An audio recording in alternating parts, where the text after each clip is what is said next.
Merci, bonjour à toutes et à tous. Encore le plaisir d'être avec vous tous et vous toutes ce matin, de parler d'obstétrique et puis de cette fameuse hémorragie postpartum.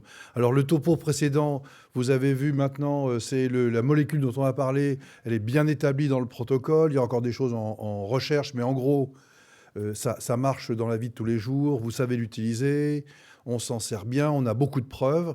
Et puis moi, je vais vous parler d'un produit pour lequel on a quand même encore pas mal de difficultés, on va dire de doutes, et pour lequel il y a quelques éléments, on va dire, nouveaux, récents, qui permettent un peu d'avancer dans la réflexion, même si pour une fois, enfin pour cette fois encore, on n'est pas encore complètement, totalement sûr de ce qu'il faudrait dire là-dessus. Alors on a beaucoup discuté avec Frédéric, qui a beaucoup travaillé sur le sujet, avec le groupe Novo Nordisk. Moi, je n'ai pas de conflit d'intérêt particulier là-dessus, mais c'est évidemment un sujet qui est intéressant et vous livrez un peu la vision qu'on en a aujourd'hui.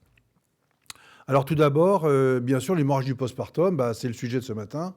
Pour vous montrer ici où est-ce qu'on en est en France, et vous avez ici les résultats de la fameuse enquête confidentielle sur les morts maternelles en France qui tourne maintenant depuis 1995-96. Et là, vous avez les 6 derniers, si je ne dis pas de bêtises, les 6 dernières enquêtes qui ont été réalisées et dans lesquelles j'ai extrait les chiffres qui correspondent à l'hémorragie les décès par hémorragie.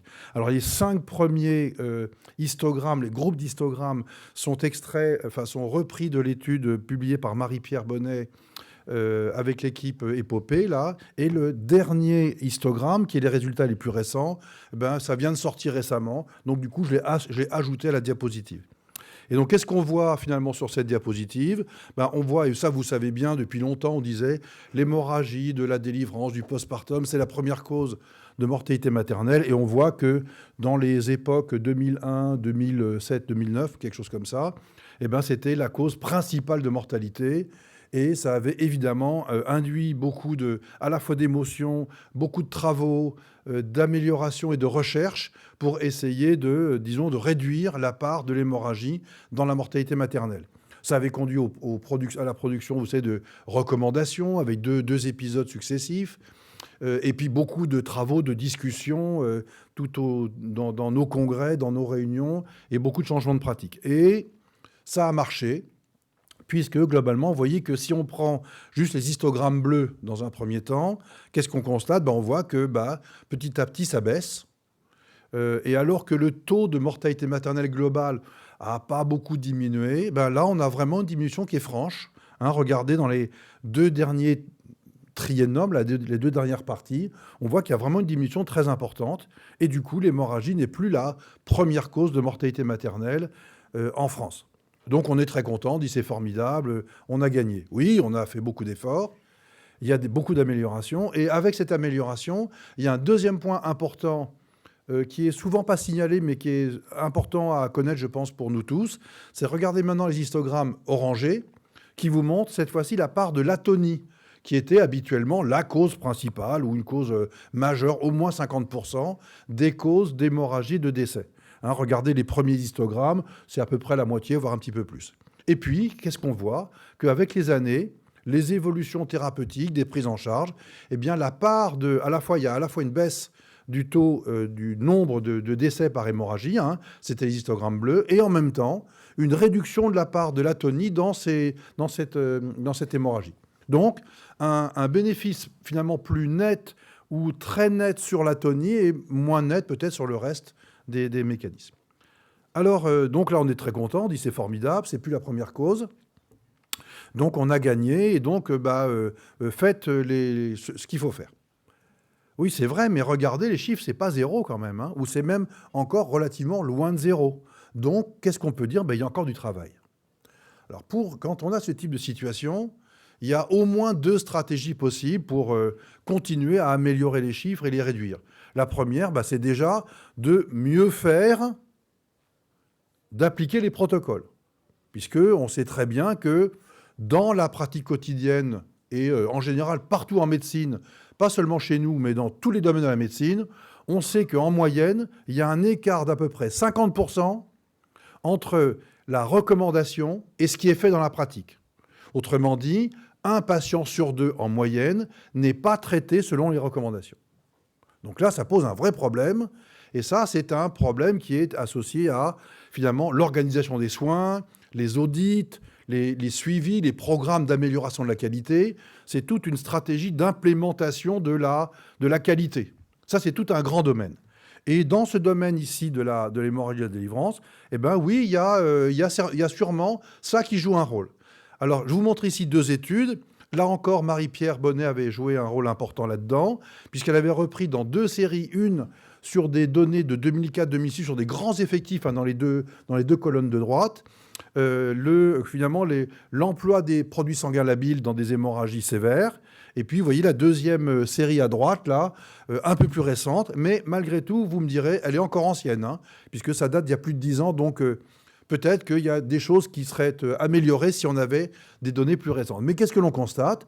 On constate que dans ces 2 séries qui sont, donc encore une fois, un peu anciennes, malgré tout, il y a quand même des défauts, disons, dans un bon nombre de cas, et sans regarder les totaux proprement dit, puisque en fait, j'ai eu un peu de mal à mettre des chiffres sur la diapositive, parce que les 2 études ne sont pas exactement faites de la même manière, donc c'est des extrapolations un petit peu dans mes chiffres, donc ne regardez pas les chiffres avec précision, mais l'idée générale qui est sous-tendue par ça, c'est qu'il y a à peu près encore, au moins dans la 2e série, là, la plus récente, même si elle est déjà encore une fois ancienne, eh ben, c'est qu'à peu près 25% des hémorragies sévères de cette grande série de plus de 100 000 cas, 10 000 cas, pardon, dans lequel les traitements par produits sanguins labiles, encore une fois, hein, et produits sanguins stables, n'étaient pas faits selon la recommandation, vous savez, la fameuse recommandation du collège et de l'ASFAR.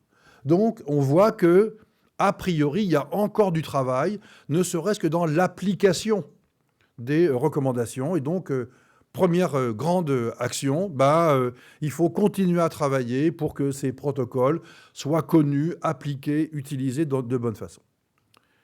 Le deuxième moyen, évidemment, c'est de faire mieux, c'est-à-dire d'avoir finalement des nouvelles stratégies. Alors la première stratégie qui a bouleversé les pratiques, c'est le ballon de Bakri, c'est le ballonnement intra-utérin. Je ne vais pas en parler parce que ce n'est pas le sujet d'aujourd'hui, mais lui a modifié énormément les pratiques, et peut-être pour tous celles et ceux d'entre vous qui ont un peu d'ancienneté dans le métier, vous avez sûrement vu les embolisations, on en faisait, je sais pas, 1 fois par semaine, ou peut-être pas, peut-être quelque chose comme ça. Maintenant, c'est 1 fois par an, dans une grande maternité, disons, en tout cas, par exemple, comme c'est le cas chez nous.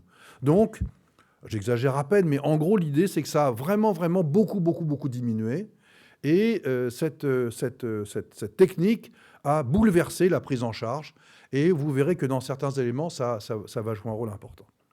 Quoi qu'il en soit, à côté des techniques, disons, obstétricales, mécaniques, il y a, disons, un ensemble de choses que l'on peut faire. Traiter l'anémie pendant la grossesse, donc partir d'une réserve un peu plus haute, mieux utiliser oxytocine et oxytocine et carbétocine pour la prophylaxie, traiter précocement, Anne-Sophie en a parlé tout à l'heure, l'étude émotive, là, elle est très intéressante parce que le seuil, c'est 300 ml. C'est même pas 500, comme dans les recos. Autrement dit, dès que ça bouge, il faut traiter, il faut s'en occuper.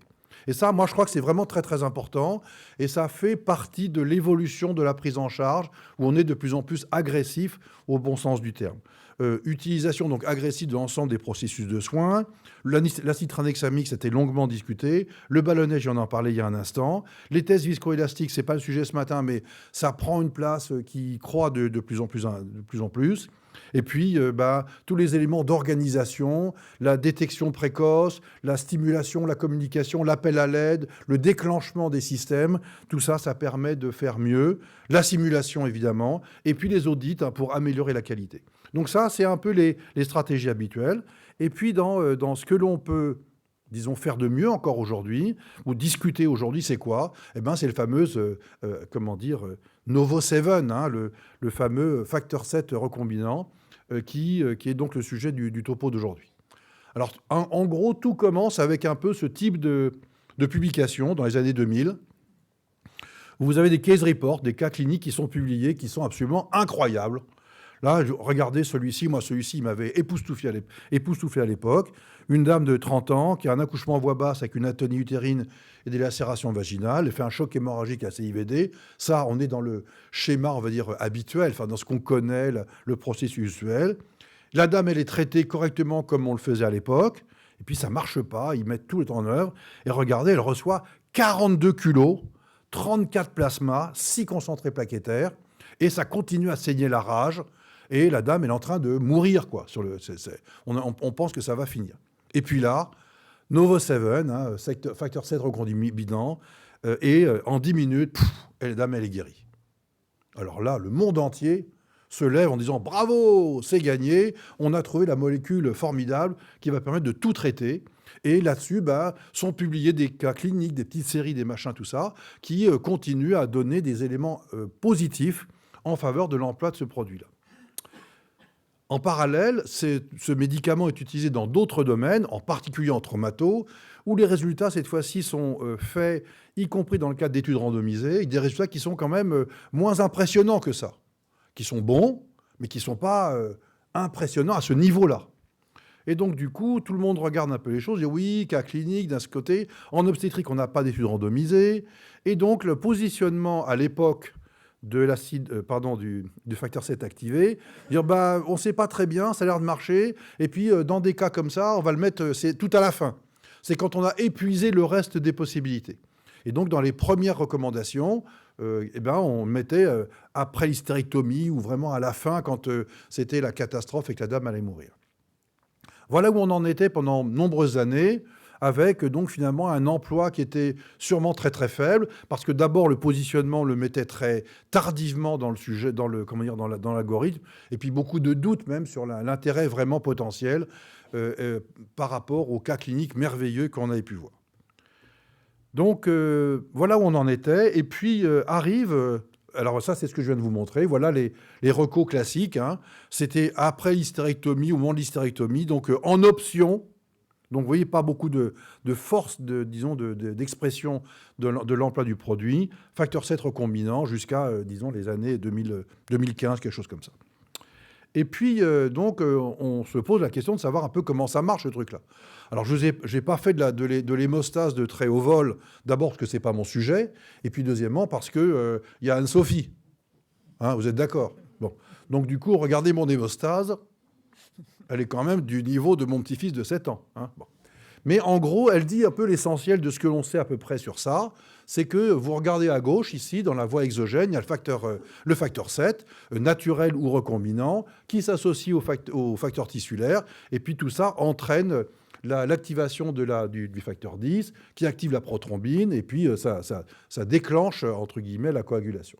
Et puis la thrombine active les plaquettes, et donc du coup, on a une sorte d'amplification générale du processus, à la fois par la voie endogène et par les plaquettes, et donc ça augmente la coagulation. Bon, jusque-là, tout va bien, ça paraît facile, et c'est facile d'ailleurs à comprendre lorsqu'on s'arrête à ce niveau-là. Ça se comprend d'autant mieux en obstétrique que lorsqu'on regarde un peu la quantité de facteurs tissulaires, autrement dit, la substance qui déclenche un peu l'activation du facteur 7, il y en a beaucoup dans le domaine obstétrical. Regardez ici une étude expérimentale qui vous montre qu'à gauche, dans le placenta, il y en a beaucoup. D'accord ? Et que donc, du coup, on peut considérer que peut-être c'est un des facteurs qui explique pourquoi l'obstétrique se comporte différemment des autres situations d'hémorragie, de coagulopathie, et que peut-être il y a tellement de facteurs tissulaires que ça déclenche facilement tous les processus. Donc voilà peut-être une explication, mais en même temps, peut-être que finalement, comme il y a beaucoup de facteurs tissulaires, du coup, si on rajoute du facteur recombinant exogène, peut-être que ça va finalement permettre d'accélérer le processus. Alors voilà où on en est un peu dans toutes ces périodes de doute. Et puis arrive cette étude qui n'a pas été tellement, discutée, connue finalement à l'époque de sa publication, qui est une étude française essentiellement, un peu suisse également, et dans laquelle c'est une étude randomisée. Donc cette fois-ci, on arrive avec quelque chose qui est beaucoup plus sérieux que ce qu'on avait avant, puisqu'avant on n'avait que des petits cas cliniques ou des toutes petites séries. Et donc, qu'est-ce qui a été fait dans cette étude-là ? Ils ont pris des femmes qui ne répondaient pas aux utérotoniques, dans le cas d'une hémorragie. Et puis, mais avant, finalement les gestes invasifs, on va dire ligature, embolisation, hystérectomie, etc. Donc finalement, là, vous voyez que c'est plus précoce que dans ce qui est proposé dans l'algorithme de l'époque, puisque dans l'algorithme à l'époque, c'était beaucoup plus loin, c'était quasiment à la fin. Là, on a remonté de 1 ou 2 crans, et on est maintenant à un stade qui est beaucoup plus précoce. Et donc là, il y a une dose unique d'acide, de facteur 7 recombinant qui est donné à ce moment-là, et dans deux groupes. Alors les effectifs ne sont pas très nombreux, hein. Il y a 40 cas dans chaque groupe. Et qu'est-ce que l'on voit? On voit que les femmes qui ont reçu à ce stade de l'hémorragie, du processus hémorragique, qui ont reçu le Novo7, elles ont des résultats qui sont bien meilleurs que les résultats obtenus dans le groupe, on va dire, contrôle, en termes d'embolisation, de ligature artérielle, de suture, et pas de différence en termes de thromboembolie, mais sur 42 cas, on ne peut pas tirer beaucoup de conclusions. En tout cas, là, en termes d'efficacité, on a l'impression qu'il y a un effet qui est vraiment significatif. Bon, donc là, c'est vraiment là, ça change un peu la donne, en tout cas sur le plan intellectuel, mais on a des doutes et beaucoup de gens, il y a plein de publications de tout un tas de sociétés savantes au cours des années qui suivent, en disant oui, mais bon, c'est un petit essai, qu'est-ce qu'on peut en faire? Est-ce que c'est vraiment valable? Ça coûte très cher. Donc, le doute continue pendant très longtemps à ce moment-là. Et il y a même des sociétés savantes qui, notamment scandinaves à l'époque, si je me souviens bien, qui disent non, non, ça ne change rien, on reste comme on est. Voilà à peu près à ce stade de l'évolution. Et puis, à la suite de ce travail-là, et puis, excusez-moi, j'ai oublié un point important, c'est qu'à cette période-là, arrive Bakri. Hein? Et Bakri, là, il n'y est pas. Il n'y a pas de Bakri, là, ou quasiment pas. Et donc, du coup, évidemment, si vous rajoutez les ballonnettes de tamponnement dans le schéma, du coup, ils sont aussi, eux, aujourd'hui, avant les gestes invasifs type ligature ou embolisation. Et on sait qu'eux, ils ont vraiment, le ballonnet, il a vraiment fait chuter, les risques de complications ou d'évolution défavorable après. Donc, du coup, on se dit, maintenant qu'on a le ballonnet de tamponnement qui n'est pas inclus là-dedans, peut-être qu'à nouveau, ce médicament, est-ce qu'il a vraiment sa place? Donc, les doutes continuent. Et donc, c'est pour ça que se crée un groupe de travail sous l'influence du laboratoire et dans lequel Frédéric était donc très impliqué et qui analyse des données qui sont publiées dans cette période-là.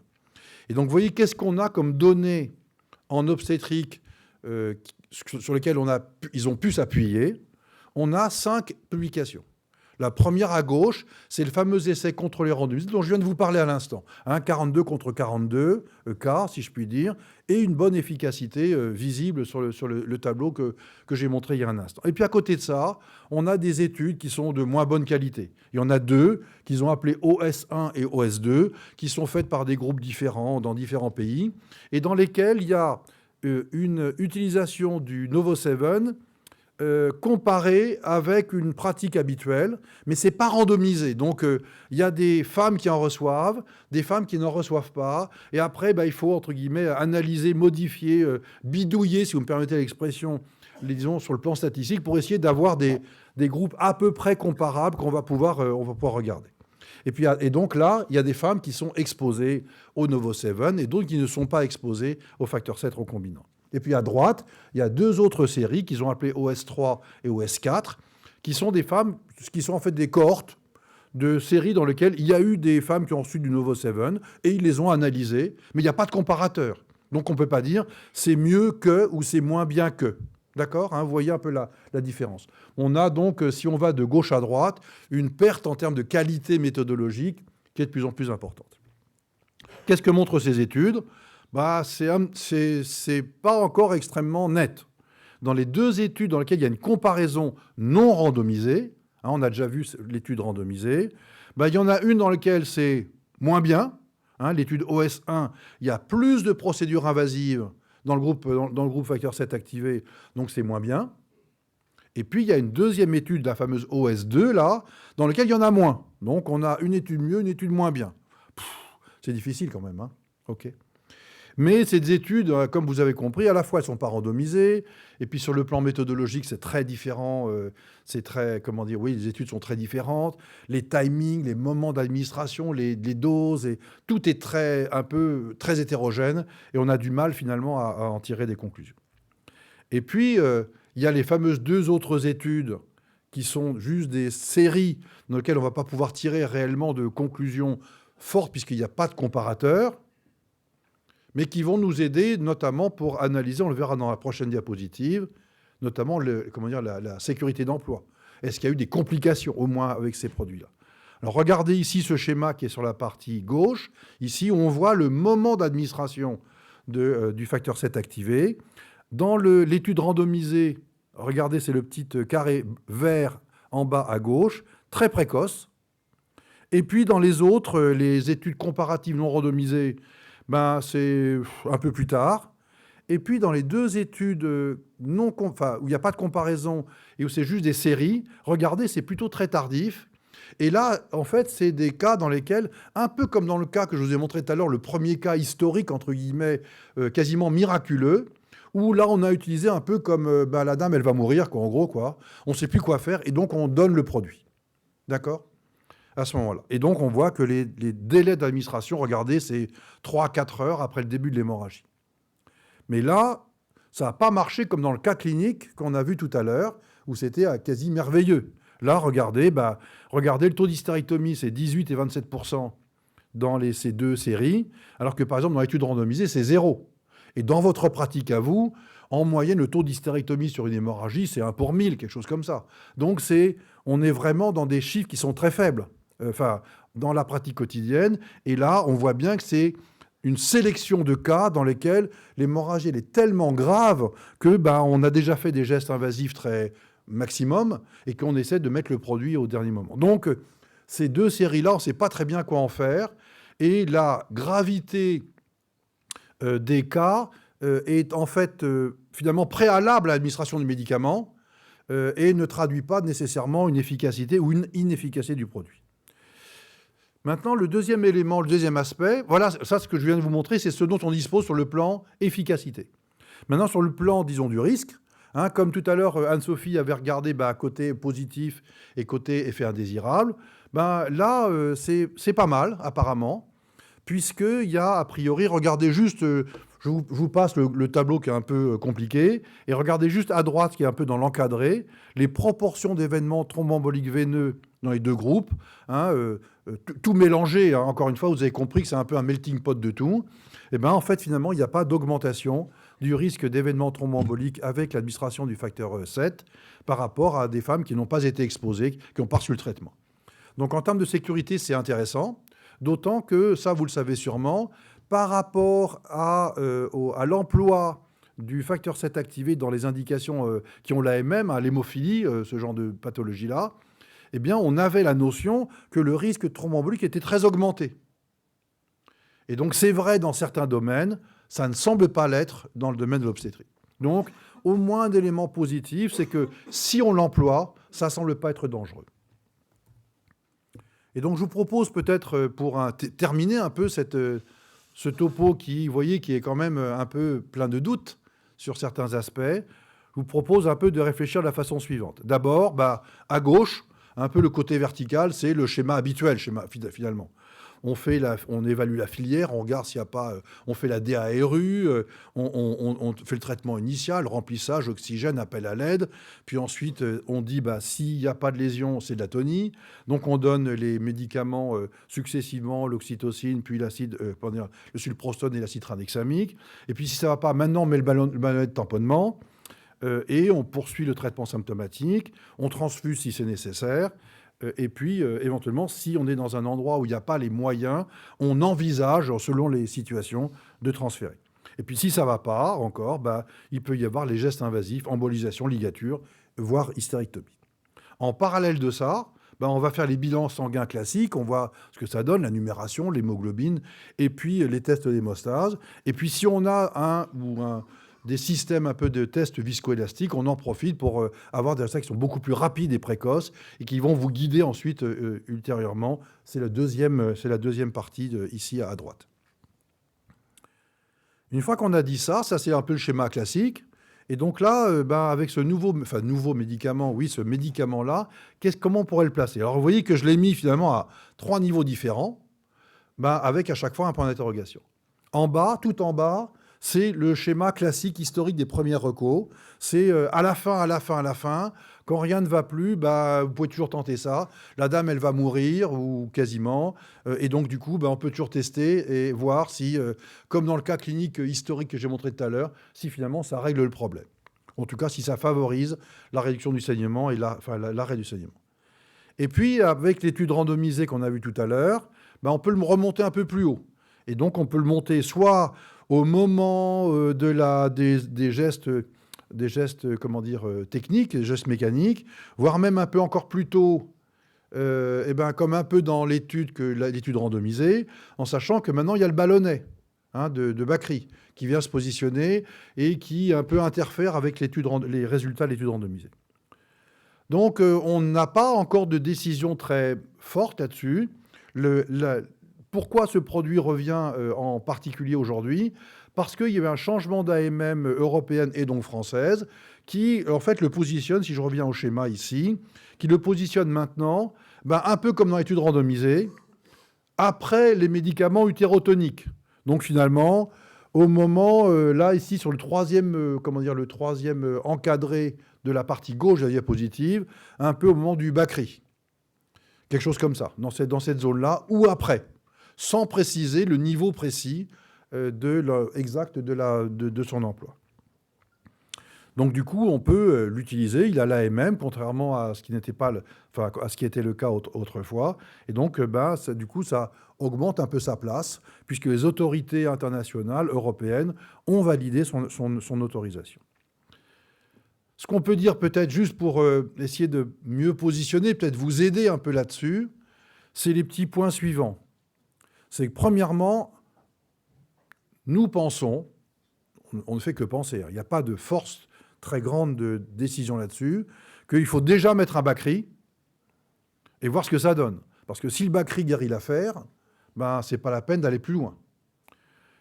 Ou bien, si vous êtes en cours de césarienne et que l'obstétricien fait une ligature, voyons déjà ce que fait la ligature. Et puis, on le mettra après. D'accord ? Le deuxième élément, c'est qu'effectivement, par rapport à la reco historique où c'était très, très tardif, là, effectivement, on peut le mettre donc plus haut. Idéalement, ça serait bien de guider un peu la stratégie sur les tests viscoélastiques pour voir un peu comment ça se passe.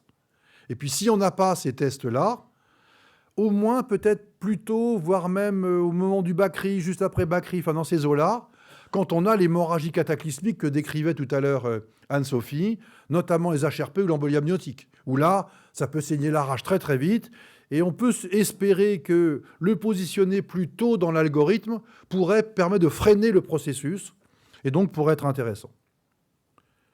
Si on est dans une structure où on doit envisager le transfert, peut-être qu'on peut le mettre à ce moment-là, pendant le transfert peut-être, pour gagner du temps, gagner un peu de transfusion, réduire les difficultés du transfert lui-même. Voilà, on pourrait imaginer ça en fonction des situations cliniques plus ou moins délicates. Après hystérectomie, c'est le classique, c'est la recommandation. Mais vous avez vu que dans certains cas, ça marche incroyablement, c'est les fameux cas cliniques.